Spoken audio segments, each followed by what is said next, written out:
Hello friends, welcome to my YouTube channel. Friends, आज की इस वीडियो में हम जिस सब्जेक्ट के ऑब्जेक्टिव क्वेश्चंस पढ़ने वाले हैं वो है हमारा हाइड्रोलिक्स एंड न्यूमेटिक्स। तो हाइड्रोलिक्स एंड न्यूमेटिक्स में आज की इस वीडियो में हम दो चैप्टर के जो है ऑब्जेक्टिव क्वेश्चंस पढ़ने वाले हैं। तो फ्रेंड्स, वीडियो काफ़ी इंपॉर्टेंट है आप सभी के लिए, तो वीडियो के अंत तक आप ज़रूर बने रहिएगा और वीडियो को आप अपने दोस्तों को भी शेयर कर दीजिएगा।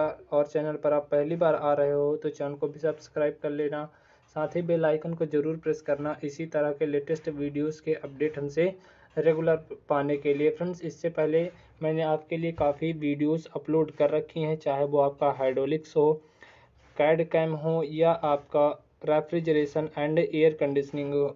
तो मैक्सिमम वीडियो फ्रेंड्स उसके ऑब्जेक्टिव के मैंने अपलोड कर रखे हैं। तो पर्टिकुलर सब्जेक्ट के नाम से प्लेलिस्ट भी बना रखी है, तो आप प्लेलिस्ट में जाकर उन सारे वीडियोस को देख सकते हैं।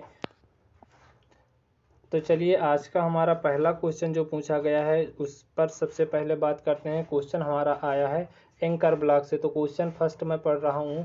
क्वेश्चन हमारा है कि ज़मीन के ऊपर बिछाई जाने वाली पाइप लाइनों के लिए निम्न में से कौन सा अवयव प्रमुख है। तो आपसे पूछ लेगा, सेम क्वेश्चन इसी तरह पूछेगा, आपसे पूछेगा कि ज़मीन के ऊपर बिछाई जाने वाली पाइप लाइनों के लिए निम्न में से कौन सा अवयव जो है, कौन सा एलिमेंट जो है वो प्रमुख होता है। तो वहाँ पर आपका का आंसर होगा एंकर ब्लॉक। जो फ्रेंड्स होता है वो ज़मीन के ऊपर बिछाई जाने वाली पाइप लाइनों के लिए एक प्रमुख अवयव का कार्य करता है हमारा एंकर ब्लॉक। और जो फ्रेंड्स हमारा एंकर ब्लॉक होता है वो कुछ इस प्रकार का होता है। जैसे इसको यहाँ पर देखिए, जैसे ये आपकी कोई लाइन है, ये आपका कोई पाइप है, यहाँ से इसको क्या कर दिया गया, मोड़ दिया गया। तो ये वाला जो है आपका जो सिरा है वो इसको कहते हैं पेन स्टॉक पाइप, और ये आपका जो यहाँ से मुड़ा हुआ सिरा है ये आपका पूरा कहलाता है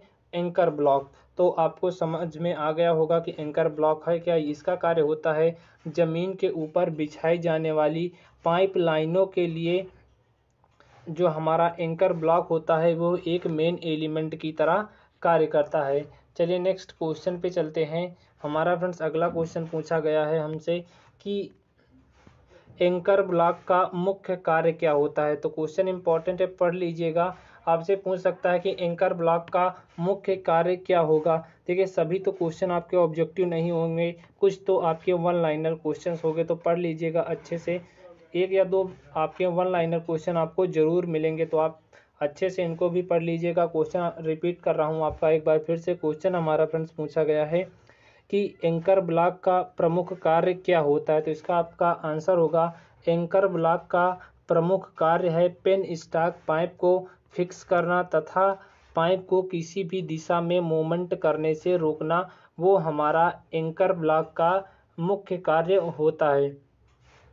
एक बार और देख लीजिए, क्वेश्चन हमारा फ्रेंड्स पूछा गया कि जो एंकर ब्लॉक होता है उसका मेन काम क्या होता है, किस पर्पस के लिए उसका हम उपयोग करते हैं। तो एंकर ब्लॉक का जो फ्रेंड्स मुख्य कार्य होता है वो पेन स्टॉक पाइप को फिक्स करना होता है तथा जो हमारा पेन स्टॉक पाइप है उसको किसी भी दिशा में मूव करने से रोकना है हमारा एंकर ब्लॉक का मुख्य कार्य। चलिए नेक्स्ट क्वेश्चन पे चलते हैं।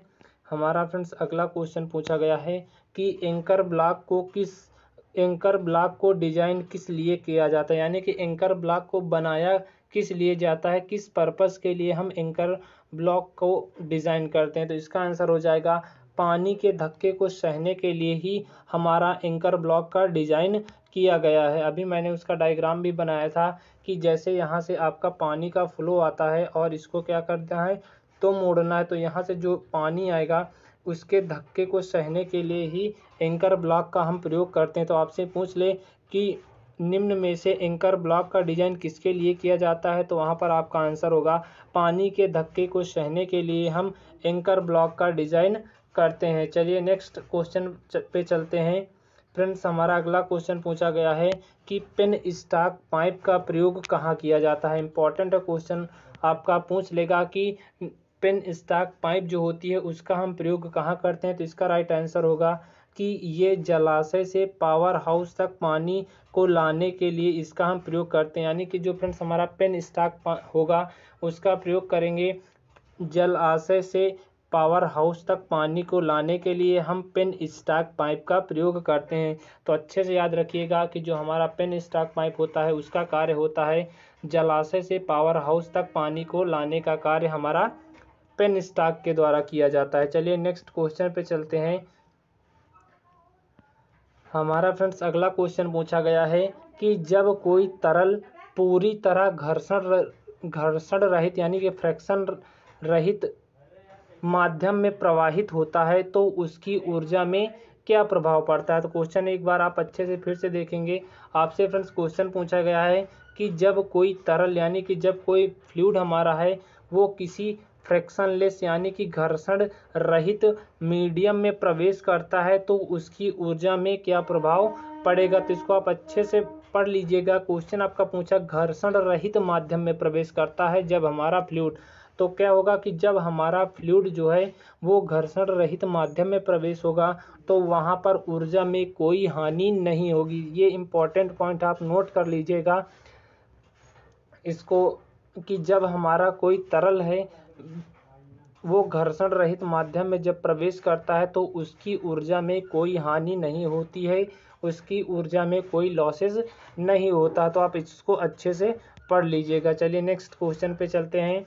फ्रेंड्स हमारा अगला क्वेश्चन पूछा गया है कि वेग परिवर्तन के कारण होने वाली ऊर्जा क्या कहलाती है। यानी कि एक बार क्वेश्चन मैं फिर से पढ़ रहा हूँ। क्वेश्चन आपका पूछा गया है कि वेग परिवर्तन के कारण होने वाली ऊर्जा हानियाँ क्या कहलाती हैं। आपसे पूछा गया है कि जब वेलोसिटी में क्या होता है, परिवर्तन होता है, तो उसके कारण होने वाली ऊर्जा हानियों को हम क्या कहते हैं। तो इसको हम बोलेंगे वेग परिवर्तन के कारण होने वाली जो ऊर्जा की हानियाँ होती हैं उसको हम लघु हानियाँ यानी कि माइनर लॉसेस के नाम से जानते हैं। तो आपसे पूछ लेगा कि वेग परिवर्तन के कारण होने वाली ऊर्जा हानियों को क्या कहेंगे, तो ये आपका हो जाएगा माइनर लॉसेस। चलिए नेक्स्ट क्वेश्चन पे चलते हैं। फ्रेंड्स हमारा अगला क्वेश्चन पूछा गया है कि घर्षण के कारण शीर्ष हानि का फार्मूला क्या होगा। एक बार फिर से देख लीजिए कि जहाँ पर हमारा फ्रिक्शन होगा उसके कारण जो शीर्ष हानि का फार्मूला होगा वो कौन सा होगा। तो इसका फार्मूला आप याद रखेंगे क्योंकि आपसे 50 क्वेश्चन में से आपके जितने भी क्वेश्चन होंगे उनमें से ज़रूर आपका एक फार्मूला तो आना तय है। तो आप फार्मूला अच्छे से पढ़ लीजिएगा। यहाँ पर क्वेश्चन पूछा गया है कि घर्षण के कारण शीर्ष हानि का फार्मूला क्या होता है। तो इसका हो जाएगा HF = FLQ²/3D⁵ जहाँ हमारा फ्रेंड्स तो यहाँ पर तो हमारा v का कोई काम नहीं है फिलहाल। आपका इससे पहले वाले में ये फार्मूला, इस फार्मूले में आपका जो होता है 4FLV²/2GD। इसको मैं एक बार फिर से लिख रहा हूँ, फिर आपको इस वाले फार्मूले पे लेके आया हूँ। इसके ऊपर वाला जो स्टेप होता है इस फार्मूले के, वहाँ पर 4FLV²/2GD होता है। तो वहाँ पर ये जो आपका v है ये हमारी प्रवाह गति को बताता है। चलिए फिलहाल अपने क्वेश्चन पे आते हैं। जो हमारा फार्मूला है इस फार्मूले में जो हमारा F रिप्रेजेंट करता है घर्षण गुणांक को, L हमारा लंबाई को डिनोट करता है, Q हमारा पाइप में विसर्जन को बताता है, D हमारा डायामीटर यानी कि व्यास को बताता है। तो फ्रेंड्स आपसे पूछ ले कि घर्षण के कारण शीर्ष हानि का फार्मूला क्या होगा। तो ये आपका होगा HF = FLQ²/3D⁵। चलिए नेक्स्ट क्वेश्चन पे चलते हैं। आप फार्मूले को जरूर अच्छे से पढ़ लीजिएगा। हमारा फ्रेंड्स अगला क्वेश्चन पूछा गया है समांतर पाइप संयोजन किसे कहा जाता है। आपसे पूछ ले कि समांतर पाइप संयोजन क्या होता है। तो इसका आंसर हो जाएगा जब दो या दो से अधिक पाइपों को समांतर में जोड़ा जाता है तो ऐसे पाइप के संयोजन को ही हम समांतर पाइप संयोजन कहते हैं। तो आपसे पूछेगा आपके सेमेस्टर एग्जाम में कि समांतर पाइप संयोजन होता क्या है। तो जहाँ पर हम दो से अधिक पाइपों को समांतर क्रम में जोड़ते हैं वो हमारा समांतर पाइप संयोजन कहलाता है। चलिए नेक्स्ट क्वेश्चन पे चलते हैं। हमारा अगला क्वेश्चन पूछा गया है जो कि ट्रू फॉल्स है। आपसे पूछ लेगा कि मुख्य पाइप में विसर्जन का मान समांतर में सभी पाइपों में विसर्जन के योग के बराबर होगा। ये आपसे पूछ लेगा कि ये आपका जो कथन दिया है सही है या गलत है। तो ये जो आपका स्टेटमेंट है एकदम करेक्ट है। एक बार मैं फिर से रिपीट कर रहा हूँ, आपका स्टेटमेंट कहा गया है कि मुख्य पाइप में विसर्जन का मान समांतर में सभी पाइपों में से विसर्जन के योग के बराबर होगा। तो ये आपका स्टेटमेंट बिल्कुल सही है। जहाँ पर ये आपका फार्मूला भी लिखा है, कैपिटल Q बराबर Q1 plus Q2 plus Q3 plus dot dot dot आपका N तक चला जाएगा। तो जितने भी हमारे विसर्जन पाइप होंगे उनका जो योग होगा वो मुख्य पाइप के विसर्जन के मान के बराबर होगा। चलिए नेक्स्ट क्वेश्चन पे चलते हैं फ्रेंड्स। हमारा अगला क्वेश्चन पूछा गया है कि हाइड्रोलिक रैम किस सिद्धांत पर कार्य करता है। तो जितने आपके फ्रेंड्स हाइड्रोलिक सिस्टम है सारे यहाँ पर लेके आया हूँ, आप अच्छे से जरूर पढ़िएगा। आपसे पूछेगा किस सिद्धांत पर कार्य करते हैं, तो आपके लिए ये क्वेश्चन इंपॉर्टेंट हो जाता है। इस पे आप स्टार भी लगा सकते हैं। आपसे क्वेश्चन पूछ ले कि जो हमारा हाइड्रोलिक रैम होता है वो किस सिद्धांत पर कार्य करता है, तो ये हो जाएगा इसका आंसर जल आघात यानी कि वियर हैमर पर हमारा जो है हाइड्रोलिक रैम कार्य करता है। तो आपसे पूछ लेगा हाइड्रोलिक रैम निम्न में से किस सिद्धांत पर कार्य करता है, तो इसका आंसर हो जाएगा वियर हैमर यानी कि जल आघात। चलिए नेक्स्ट क्वेश्चन पे चलते हैं फ्रेंड्स। हमारा अगला क्वेश्चन पूछा गया है, देख लीजिए क्वेश्चन आपका है। क्वेश्चन आपसे पूछेगा कि क्या हाइड्रोलिक रैम में बाह्य ऊर्जा की आवश्यकता होती है। आपसे पूछ लेगा कि निम्न में से किस हाइड्रोलिक सिस्टम में बाह्य ऊर्जा की आवश्यकता नहीं होती है, तो इसका आंसर हो जाएगा कि जो हमारा हाइड्रोलिक रैम होता है इसमें किसी बाह्य ऊर्जा की आवश्यकता नहीं होती है। तो इसका आपका करेक्ट आंसर होगा कि जो हमारा हाइड्रोलिक फ्रेंड्स रैम होगा उसमें हमें किसी प्रकार के बाह्य ऊर्जा की आवश्यकता नहीं होती है। क्यों नहीं होती है, क्योंकि जो आपका फ्रेंड्स हाइड्रोलिक रैम होता है यह एक ऐसा ऑटोमेटिक पंप होता है जिसमें कार्य के लिए किसी बाह्य ऊर्जा स्रोत की बिल्कुल ही आवश्यकता नहीं होती है और यह अपने कार्य के लिए द्रव की गतिज दाब का प्रयोग करता है। तो आप अच्छे से पढ़ लीजिएगा, जो हमारा हाइड्रोलिक रैम होता है वो किसी भी प्रकार की बाह्य ऊर्जा का उपयोग नहीं करता है।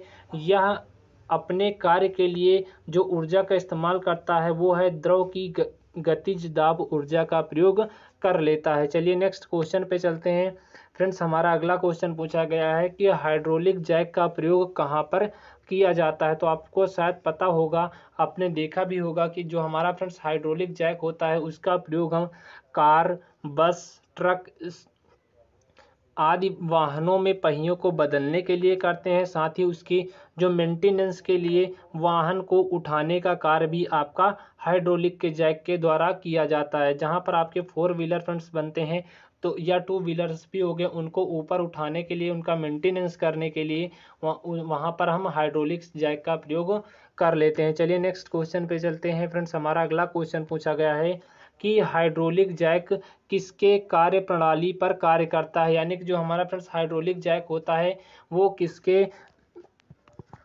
सिस्टम पर वर्क करता है। तो इसका आंसर हो जाएगा फ्रेंड्स जो हमारा हाइड्रोलिक जैक होता है वो आपका हाइड्रोलिक प्रेस के सिद्धांत पर कार्य करता है। हाइड्रोलिक प्रेस के सिस्टम पर हमारा कार्य करता है हाइड्रोलिक जैक। तो आपसे पूछेगा आपके सेमेस्टर एग्जाम में कि निम्न में से हाइड्रोलिक जैक किसके कार्य प्रणाली पर वर्क करता है, तो ये आपका हो जाएगा हाइड्रोलिक प्रेस के कार्य प्रणाली पर हमारा हाइड्रोलिक जैक कार्य करता है। चलिए नेक्स्ट क्वेश्चन पे चलते हैं फ्रेंड्स। हमारा अगला क्वेश्चन पूछा गया है कि हाइड्रोलिक ब्रेक किसके नियम पर कार्य करता है। तो ये तो आपका बेसिक ही है, आपको पता ही होगा। चलिए इसका भी आंसर देख लीजिए।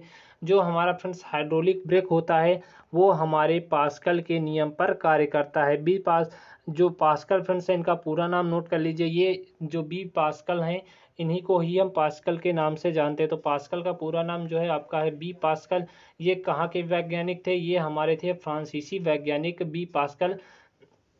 बी पास्कल ने जो आपका स्टेटमेंट क्या दिया था, उनका स्टेटमेंट था कि यदि कोई द्रव स्थिर अवस्था में है तो यदि उस पर कोई फोर्स अप्लाई किया जाता है तो वो फोर्स सभी दिशाओं में एक समान तरीके से अप्लाई होता है, तो वो हमारा पास्कल का नियम कहलाता है। फ्रेंड्स, मैंने इसका डेरिवेशन भी करा रखा है, तो आप प्ले लिस्ट में जाकर इसका डेरिवेशन भी पूरा देख सकते हैं। काफ़ी इजी तरीके से वहाँ पर इसका डेरिवेशन आपको एक्सप्लेन किया गया है। तो आपसे पूछ ले कि हाइड्रोलिक ब्रेक जो है किस नियम पर कार्य करता है, तो वो आपका पास्कल के नियम पर हमारा हाइड्रोलिक ब्रेक कार्य करता है। चलिए नेक्स्ट क्वेश्चन आपका है, आपसे पूछ लेगा कि हाइड्रोलिक ब्रेक में मुख्यतः कितने सिलेंडरों का प्रयोग किया जाता है। तो वहाँ पर आपका एक ही सिलेंडर होता है जिसको हम मास्टर सिलेंडर के नाम से भी जानते हैं। तो जो हमारा फ्रेंड्स हाइड्रोलिक ब्रेक होता है उसमें हम मेनली एक ही सिलेंडर का प्रयोग करते हैं, जिसमें हमारा फ्लूइड भी भरा रहता है, जिसमें हमारा पिस्टन भी लगा रहता है और उसमें आपके कई सारे इंस्ट्रूमेंट और लगे होते हैं जो हमारा हाइड्रोलिक ब्रेक का पूरा वर्क करते हैं। तो आपका जो फ्रेंड्स हाइड्रोलिक ब्रेक होता है उसमें मुख्यतः एक सिलेंडर का प्रयोग किया जाता है, उस सिलेंडर को हम मास्टर सिलेंडर के नाम से जानते हैं। चलिए नेक्स्ट क्वेश्चन पे चलते हैं। फ्रेंड्स, हमारा अगला क्वेश्चन पूछा गया है कि हाइड्रोलिक एक्यूमुलेटर किस प्रकार की, क्वेश्चन एक बार फिर से रिपीट कर रहा हूँ फ्रेंड्स आपके लिए, क्वेश्चन अच्छे से देख लीजिएगा। क्वेश्चन हमारा पूछा गया है कि हाइड्रोलिक एक्यूमुलेटर जो हमारा है वो किस प्रकार की ऊर्जा को स्टोर करता है। तो क्वेश्चन इंपॉर्टेंट है फ्रेंड्स, इसको आप अच्छे से नोट कर लीजिएगा। जो हमारा फ्रेंड्स हाइड्रोलिक एक्यूमुलेटर होता है वो हमारी प्रेशर एनर्जी को स्टोर करने का कार्य करता है। तो आपसे पूछ ले कि जो हमारा फ्रेंड्स हाइड्रोलिक एक्यूमुलेटर है वो किस प्रकार की ऊर्जा को स्टोर करता है, तो ये आपकी दाब ऊर्जा को यानी कि प्रेशर एनर्जी को स्टोर करने का काम हमारा हाइड्रोलिक एक्यूमुलेटर करता है। चलिए नेक्स्ट क्वेश्चन पे चलते हैं। आपका ये क्वेश्चन इस प्रकार फ्रेंड्स पूछा जाएगा कि हाइड्रोलिक एक्यूमुलेटर को, जो हमारा फ्रेंड्स हाइड्रोलिक एक्यूमुलेटर होता है वो निम्न में से किस प्रकार की ऊर्जा को स्टोर करता है। तो वहाँ पर आपका करेक्ट आंसर होगा प्रेशर एनर्जी को स्टोर करने का कार्य करता है। चलिए नेक्स्ट क्वेश्चन पे चलते हैं। हमारा फ्रेंड्स अगला क्वेश्चन पूछा गया है कि कैपेसिटी ऑफ एक्यूमुलेटर यानी कि संचायक की क्षमता क्या होती है। तो इसका आंसर हो जाएगा एक एक्यूमुलेटर द्वारा स्टोर की जा सकने वाली मैक्सिमम ऊर्जा आपकी कैपेसिटी ऑफ एक्यूमुलेटर कहलाती है। आपसे पूछ ले कि कैपेसिटी ऑफ एक्यूमुलेटर क्या होता है, तो एक एक्यूमुलेटर द्वारा स्टोर की जा सकने वाली मैक्सिमम ऊर्जा को ही हम कैपेसिटी ऑफ एक्यूमुलेटर कहते हैं। चलिए नेक्स्ट क्वेश्चन पे चलते हैं। हमारा फ्रेंड्स अगला क्वेश्चन पूछा गया है कि हाइड्रोलिक प्रेस क्या होता है। आपसे पूछ लेगा कि हाइड्रोलिक प्रेस क्या होता है, तो इसका आंसर हो जाएगा कि जो फ्रेंड्स हमारा हाइड्रोलिक प्रेस होता है वो एक ऐसा डिवाइस होता है जो बहुत कम बल लगाकर भारी लोड को उठाने का कार्य करता है। तो आपसे पूछेगा आपके सेमेस्टर एग्जाम में कि हाइड्रोलिक प्रेस किसे कहेंगे, तो इसका आंसर हो जाएगा जो बहुत कम बल लगाकर भारी लोड को उठाने के लिए प्रयोग में आता है वो हमारा हाइड्रोलिक प्रेस कहलाता है। तो आप अच्छे से इसको याद कर लीजिएगा कि जो हमारा फ्रेंड्स हाइड्रोलिक प्रेस होता है वो एक ऐसी डिवाइस होती है जो बहुत कम बल लगाने पर वो भारी लोड को उठाने का कार्य करती है, वो हमारी हाइड्रोलिक प्रेस के नाम से जानी जाती है। चलिए नेक्स्ट क्वेश्चन आपका इम्पोर्टेंट है, आपसे पूछ लेगा कि रैकिन दक्षता का फार्मूला क्या होता है। तो इसका फार्मूला आप नोट करेंगे, जो होता है eta equals to Q bracket capital H minus small H upon Q into small H. तो ये कैपिटल और स्मॉल एच को आप अच्छे से नोट करिएगा, चाहे तो आप इसकी स्क्रीनशॉट ले सकते हैं या आप इसको नोट कर लीजिएगा। आपसे फ्रेंड्स क्वेश्चन पूछा गया है कि रैकिन दक्षता का फार्मूला, तो यहाँ पर नीटा बराबर Q bracket H minus small H बटे क्यू इंटू एच। अब देख लीजिए कि ये हमारे जो हैं क्यू एच स्मॉल एच ये किसको रिप्रेजेंट करते हैं। तो यहाँ पर फ्रेंड्स जो आपका स्मॉल क्यू है वो रैम द्वारा पंप की गई पानी की मात्रा को रिप्रेजेंट करता है, कैपिटल क्यू हमारा वेस्ट वाटर की मात्रा को रिप्रेजेंट करता है, और जो हमारा स्मॉल एच है वो वर्किंग हेड को रिप्रेजेंट करता है, और कैपिटल एच जो है हमारा वेस्ट वाल से डिलीवरी टैंक की ऊंचाई को यहाँ पर डिनोट करता है। तो आप इनको अच्छे से नोट कर लीजिएगा। जो हमारा फ्रेंड्स फार्मूला होता है ये आपका रैकिंग दक्षता का, रैकिंग इफ़िशियंसी का। ये आपका नीटा बराबर Q bracket H minus small H upon Q into H, जहाँ क्यू आपका रैम द्वारा पंप की गई पानी की मात्रा को डिनोट करता है, कैपिटल क्यू आपका वेस्ट वाटर की मात्रा को डिनोट करता है, स्मॉल एच आपका वर्किंग हेड को डिनोट करता है और कैपिटल एच आपका वेस्ट वाल्व से डिलीवरी टैंक की ऊंचाई को रिप्रेजेंट करता है। चलिए नेक्स्ट, और हमारा अंतिम क्वेश्चन आज का है। क्वेश्चन हमारा पूछा गया है कि कैपेसिटी ऑफ एक्यूमुलेटर का फार्मूला क्या होता है, यानी कि जो हमारी संचायक की क्षमता होती है उसका फार्मूला आपसे पूछा गया है। तो इसका जो फार्मूला होगा वो होगा संचायक की क्षमता equals to P into A into L, जहाँ पर फ्रेंड्स आपका पी जो है वो पंप द्वारा सप्लाई किए गए द्रव के दाब की तीव्रता को डिनोट करता है, ये हमारा जो है रैम का एरिया बताता है, और जो हमारा कैपिटल एल होगा वो आपका स्ट्रोक या रैम का लिफ्ट को बताता है, यानी कि जो हमारे रैम की थोड़ी सी जो ऊंचाई होती है वो हमारा कैपिटल एच डिनोट करता है। तो ये आपके जो फार्मूला है कैपेसिटी ऑफ एक्यूमुलेटर का, इसको आप अच्छे से नोट कर लीजिएगा, इंपॉर्टेंट है आपके लिए। आपसे पूछ लेगा कि संचायक की जो क्षमता होती है यानी कि कैपेसिटी ऑफ एक्यूमुलेटर का निम्न में से फार्मूला कौन सा होगा, तो यहाँ हो जाएगा P into A into L. तो आप इसको अच्छे से नोट, तो आप इस फार्मूले को अच्छे से नोट कर लीजिएगा। जितने भी आज मैंने बताया आपको हाइड्रोलिक्स के बारे में, जितने आपके हाइड्रोलिक रैम हो गया, हाइड्रोलिक जैक हो गया, क्या होता है, किसके फंक्शन पर वर्क करता है, ये आपके काफ़ी इंपॉर्टेंट हैं। और फ्रेंड्स आपका एक आता है हाइड्रोलिक डोर क्लोज़र, यानी कि जो हमारा फ्रेंड्स हाइड्रोलिक डोर होता है वो उसमें क्या करते हैं कि वो भी आपका जो है हाइड्रोलिक सिस्टम पर ही वर्क करता है। यदि उसमें का हाइड्रोलिक जो हमारा फ्लूइड है लीक कर जाए तो वो हमारा पूरा हाइड्रोलिक सिस्टम बेकार हो जाता है। तो जो फ्रेंड्स आपके दरवाजे होते हैं उनमें भी हम क्या करते हैं, हाइड्रोलिक डोर क्लोज़र जो हमारा फ्रेंड्स है उनमें उसका इस्तेमाल करते हैं। उससे होता क्या है कि जो हमारा दरवाज़ा होता है उसका लाइफ बढ़ जाता है, उसमें ज़्यादा आवाज़ नहीं होती है, वो वहाँ पर हम हाइड्रोलिक डोर क्लोज़र का उपयोग करते हैं। ये जो आपका फ्रेंड्स हाइड्रोलिक डोर क्लोज़र है वो आपके डोर के ऊपर लगाया जाता है। आपने कब देखा भी होगा तो आपको पता होगा कि हाइड्रोलिक डोर क्लोज़र होता क्या है। तो आपके फ्रेंड्स जो प्रमुख द्रव मशीनें हैं, इंपॉर्टेंट हाइड्रोलिक मशीन आप चाहें एक बार नोट कर सकते हैं। पहला आपका हो गया हाइड्रोलिक रैम, जिसको हम हिंदी में द्रवीय रैम बोलते हैं। दूसरा फ्रेंड्स आपका हो गया यहाँ पर द्रवीय जैक, जिसको हम हाइड्रोलिक जैक के नाम से जानते हैं। तीसरा आपका हो गया फ्रेंड्स हाइड्रोलिक ब्रेक, जिसको हम द्रवीय ब्रेक के नाम से जानते हैं। चौथा आपका हो गया हाइड्रोलिक एक्यूमुलेटर यानी कि एच, और इसको हम इसको बोलेंगे हाइड्रोलिक एक्यूमुलेटर को हिंदी में द्रवीय संचायक।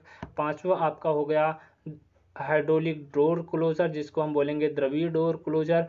और छठा आपका हो गया द्रवीय प्रेस यानी कि हाइड्रोलिक प्रेस, जो आपका 6 नंबर का हो गया। तो इतने मेन आपके जो है इंपॉर्टेंट हाइड्रोलिक्स मशीन होती है, इनको आप अच्छे से याद कर लीजिएगा, या आप इसको नोट भी कर सकते हैं।